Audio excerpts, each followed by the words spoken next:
You finished dinner a few hours ago, but somewhere between 10 and 11, something pulls you toward the kitchen.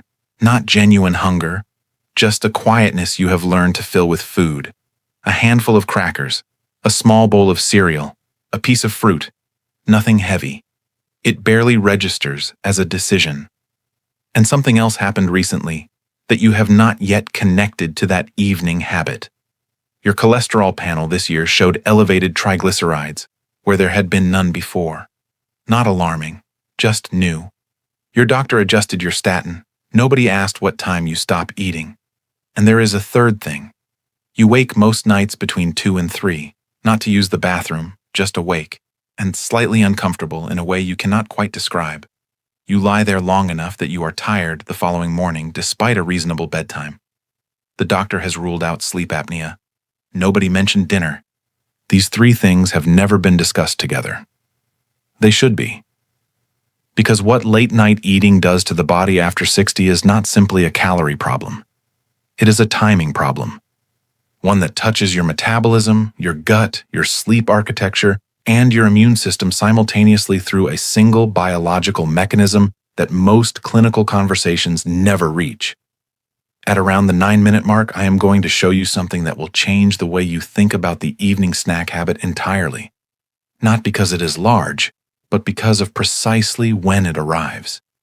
What the research shows about what even a modest 200-calorie evening snack does to triglycerides and next morning insulin sensitivity in adults over 60 is not proportional to its size. The mechanism that makes it damaging is not about quantity. It is about the state your body is already in when that food arrives. Stay with me for that. I have spent more than 3 decades in geriatric medicine. The combination I just described, unexplained triglyceride elevation, fragmented sleep, and a persistent late evening eating habit, is one of the most consistently overlooked clusters I encounter at this stage of life. Each element gets its own appointment. The statin is adjusted, a sleep referral is considered, a reflux medication is prescribed, and the habit that connects all three continues unchanged because no one asks about it in those terms. Let me give you the mechanism, and let me give you a way of thinking about it that will make everything in this video easier to hold together. Your body after approximately 7 or 8 in the evening is like a factory that has closed its gates for the night maintenance shift. The production lines have been shut down. The furnaces that ran all day to process incoming materials are being allowed to cool. The night crew, a different team entirely, has come in to run diagnostics, clear waste, repair machinery, and prepare the systems for the following morning. This is not a metaphor for laziness. It is a description of an active, essential, highly coordinated biological process that requires specific conditions to run properly. The most important condition is that no new deliveries arrive while the maintenance is underway. After 60, that factory closes its gates earlier than it did at 45. The metabolic machinery begins its shutdown sequence before 8. The maintenance crew arrives earlier. And a food delivery that arrives at 10 at night does not simply wait harmlessly in the yard until morning. It requires a response from systems that have already been powered down, and that response disrupts the maintenance work that was already in progress. Here is what that disruption looks like in 3 specific places. The first is the metabolic environment. Insulin sensitivity, the measure of how efficiently your body processes glucose from food, follows a strict circadian rhythm. It peaks in the morning and declines progressively through the afternoon and evening, reaching its lowest point between roughly 8 in the evening and 2 in the morning. This is the body's biological signal that the processing machinery is winding down for the day. When food arrives during this low sensitivity window, the body's response is physiologically different from its response to the same food at noon.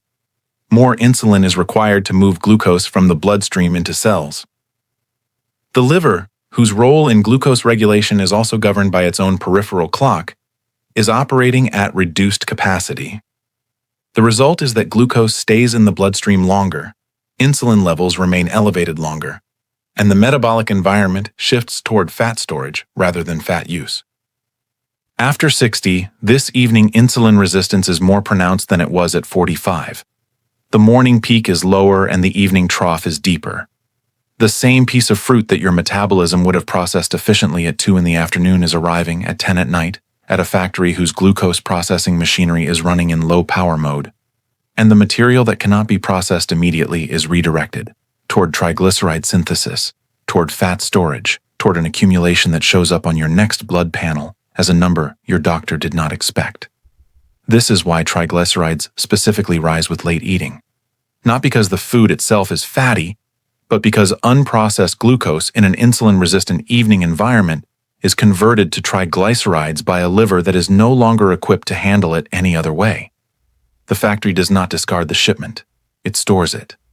In the form of fat. In the blood. Here is the connection that matters even more than the triglycerides, and this is the one that connects directly to the gut symptoms that most people over 60 have learned to manage rather than investigate. The second disruption is in the gut's own biological clock. Your gut is not simply a passive tube that processes whatever arrives. It has its own peripheral clock, a set of timing genes in the cells lining the intestinal wall that coordinate when the gut is in digestive mode and when it is in repair mode. During the day, the gut is in production mode, absorbing nutrients, maintaining the mucus lining, managing the microbiome's composition actively. From approximately 8 in the evening, the gut transitions to maintenance mode, repairing the tight junctions between intestinal cells, clearing damaged cells, allowing the microbiome to rest in the patterns it has evolved to follow. The gut microbiome, the community of bacteria living in your intestine, also follows a circadian rhythm. Different bacterial species are dominant at different times of day. At night, the species responsible for producing anti-inflammatory short-chain fatty acids for maintaining the gut lining and for running the immune calibration that keeps systemic inflammation in check are supposed to be active in their maintenance patterns. When food arrives late, it feeds bacterial populations out of sequence with their biological cycle. It disrupts the dominance patterns. Over time, late eating has been shown to reduce microbiome diversity, increase the proportion of pro-inflammatory bacterial species, and accelerate the loosening of tight junctions in the gut wall. The same intestinal permeability that allows inflammatory particles to enter the bloodstream. After 60, the gut lining is already more permeable than it was at 40. The tight junctions are naturally less robust with age. Late eating does not create this problem, but it accelerates it.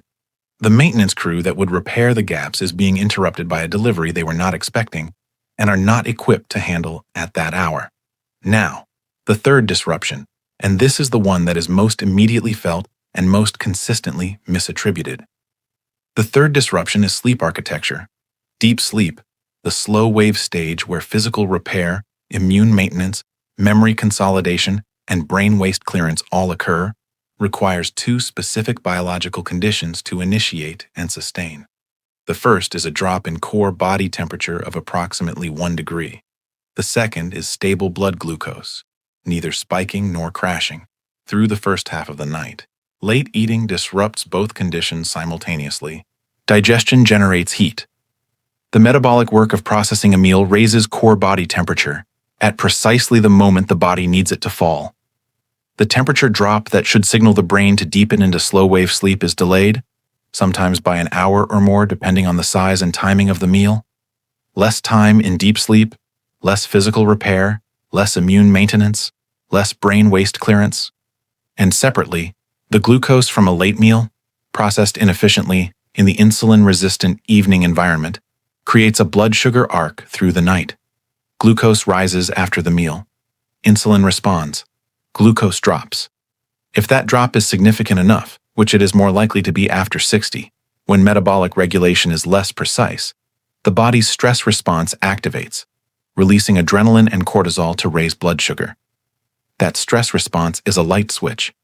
It pulls you from deep sleep into shallow sleep or waking. Not to the bathroom. Just awake. At 2 in the morning. Uncomfortable and unable to place why. Now, the 9-minute mark. The specific part of this picture I want to show you, the one that stops most people when they hear it. Research published in 2019 and replicated in subsequent studies on adults over 60 specifically examined the metabolic impact of a modest late-evening snack, approximately 200 calories, the kind of thing most people would describe as barely eating, a piece of fruit or a small bowl of cereal, consumed after 9 in the evening. Compared to a control group who did not eat after 7, the late snack group showed significantly elevated fasting triglycerides the following morning, measurably impaired insulin sensitivity in the morning glucose test, and reduced slow-wave sleep duration across the measurement night. 200 calories, a piece of fruit, consumed in what most people consider a genuinely harmless way. The size of the delivery did not matter. The state of the factory when it arrived was the variable. The metabolic machinery was already shut down. The maintenance crew was already at work. The shipment created consequences that a delivery of identical size at 1 in the afternoon would not have produced. After 60, this sensitivity to late caloric delivery is greater, not lesser. The factory closes earlier. The maintenance crew is working on a system with more to repair. And the cost of an interruption, measured in triglycerides, in lost slow-wave sleep, in gut lining integrity, is higher per calorie than it has ever been. A patient of mine, a retired headmaster, early 70s, a man who by any reasonable account managed his health carefully, came to me not for his cholesterol, which had been well controlled for years, but because his most recent panel had shown a significant rise in triglycerides that his cardiologist had not expected and had responded to by increasing his statin dose. He also mentioned, almost as an aside, that he had been sleeping poorly for about 8 months, waking in the early hours, lying awake for 40 minutes, getting back to sleep shallowly. His GP had attributed this to age and prostate function, both of which had been assessed and found unremarkable. Nobody had asked what time he ate. I did. He ate dinner at 6:30. He went to bed at 11. Between 9 and 10:30, while watching television, he described a reliable habit of a small snack, sometimes a few biscuits, sometimes a bowl of cereal, sometimes fruit and yogurt. He did not consider this a meal. He did not consider it relevant to either his cholesterol or his sleep. It was simply what the evening contained. His eating window ran from 7 in the morning to 10:30 at night. 15 and a half hours. The 3 to 4 hours before bed were consistently fed. When his eating window was closed at 7 in the evening, dinner remained exactly as it was, timing and content unchanged. Only the evening snack was removed and replaced with a non-caffeinated herbal tea. His sleep pattern began shifting within 3 weeks. The early morning waking reduced in frequency and then largely stopped. At 10 weeks, his fasting triglycerides had fallen from their elevated level to within normal range without any change to his statin dose. His cardiologist, reviewing the repeat panel, asked what dietary change he had made. He had made none. He had made a timing change. Same man, same dinner, same statin. Closed the evening eating window by 3.5 hours. Different panel. Different nights. Here is what I want you to carry from this video into your next appointment. 3 specific steps, each one actionable without waiting. The first, bring this question to your GP at your next appointment and use these exact words. I have been reading about late-night eating and its effect on triglycerides and sleep in adults over 60. Given my current medications and my sleep pattern, what time do you recommend my eating window closes each evening? That question does 3 things at once. It connects your triglyceride conversation, your sleep conversation, and your medication timing conversation into a single clinical frame. It is a question most clinicians at this stage will welcome because it gives them an intervention that costs nothing. The second, for the next 14 days, move your last food of the day to no later than 7 in the evening. Or, if your dinner is currently late, to at minimum 3 hours before your actual bedtime. Do not change what you eat at dinner. Do not reduce portions. Change only the time at which eating stops. Make a note on the mornings after each of the first 14 days of how many times you woke during the night. The correlation that will emerge is the most useful piece of evidence you can bring to your next appointment. The third, replace the evening snack habit, whatever form it takes, with a non-caffeinated herbal tea. Chamomile, peppermint, or ginger are all appropriate. This does 2 things simultaneously. It substitutes the physical and psychological pattern of the evening habit with a non-eating version of it. And these specific herbs have documented gut-calming effects at the end of the digestive day that support rather than disrupt the gut's transition to maintenance mode. Bring this to your pharmacist and ask, Are there any interactions between my current evening medications and chamomile or ginger tea? Most pharmacists will confirm there are none for standard medications, but the question is worth asking. Let me bring you back to where this began. The kitchen at 10 at night, the handful of crackers, the small bowl that barely registered as a decision, the triglyceride number your doctor did not expect, the 2 o'clock waking that nobody has fully explained. The factory has closed its gates. The maintenance crew is already at work on the most important repair cycles your body runs. The delivery that arrives after the gates close does not wait harmlessly until morning. It interrupts the maintenance crew. It sits unprocessed in the wrong metabolic environment. And the cost, measured in a blood panel, in stolen sleep, in a gut lining that repairs less efficiently each time it is interrupted, is not proportional to the size of the delivery. The habit is small. The mechanism it triggers is not.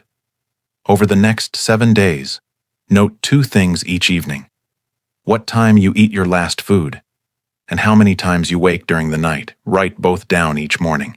Do not change the habit yet, only observe it, because next week I am going to show you something specific about which types of food cause the most metabolic damage when eaten late. And the ranking will surprise you. One of the most harmful late-night foods is also one of the most widely recommended healthy snacks for seniors.